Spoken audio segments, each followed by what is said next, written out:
dahil inaresto na po, ayan, kinasuhan si General Romy Poquis.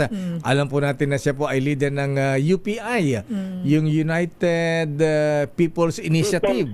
Yes po, yes po. Ayan na. Ano ang epekto sa kanya ito? Di ba siya natatakot? Sasali pa ba siya sa mga protesta laban sa korupsyon sa gobyerno, Attorney Garcia, sir? Palagay ko po, mas lalong lumakas ang kanyang resolve na ipagpatuloy ang laban at saka it's very encouraging sa kanyang mga kasamahan na talagang ituloy ang laban dahil ang nakikita namin yung mga lumalaban para sa katotohanan, para sa pananagutan, yun ang kanilang sinusupil. Hindi yung mga malalaking isda na dapat papanagutin. Kailangan, andyan pa sa laot si Blue Martin, kailangan nating mahuli muna yan para mapanagot natin.